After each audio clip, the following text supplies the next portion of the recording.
Yeah, you can hear the pain in German Environment Minister Svenja Schulze's voice there. She is not a fan of Germany's position here, but this was really forced upon her by Angela Merkel. Right now, the 28 environment ministers of the European Union are huddled in some very, very difficult talks. These car CO2 limits, basically anything having to do with car legislation in the European Union, gets very sensitive, and that's because of Germany. It's an industry that many say has a very strong hold over the German government.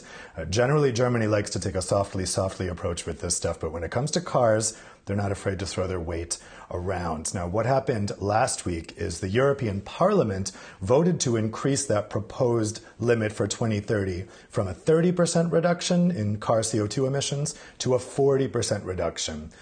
Now, the ministers today are considering setting their position at 35%. The Parliament and the member states would then need to negotiate. They would probably end up with something somewhere around 37%.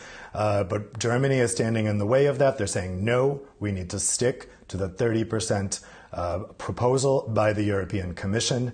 And a lot of people are saying the timing is suspicious because this comes directly after the German automakers agreed to pay for those diesel retrofits, the cars that need to have hardware retrofits after the Dieselgate scandal in which automakers were caught cheating on air pollution limits. So they suspect a dirty deal was done here, that Angela Merkel made a deal with the car makers. If you pay for those refits, we will oppose that rise in the 2030 limit with all we've got. But of course, the timing of this is not the greatest optics because that IPCC report just came out showing that the world needs to keep emissions under 1.5 degrees by 2030, the same date that we're looking at car emissions now for the EU. It is indeed all about the timing. The report comes out Monday. Today's Tuesday, less than 24 hours later. Have you been able to do a bit of a head count on this one?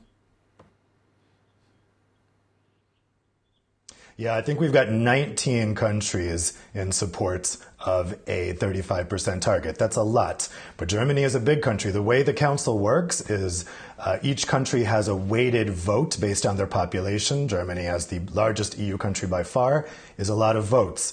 Now, as far as I read it, I really don't think Germany has the votes to veto this, but we'll see. Like I say, when it comes to cars, they're not afraid to get tough. And to be honest, I've been covering this stuff a long time, and I've seen Germany in the past try to intimidate other countries into voting with them on these car issues. It's that important to them. So we'll see. I have a feeling these talks are going to carry on into late into the night. And we'll see if these 19 countries, as I count them, can hold fast on their insistence at a 35% target.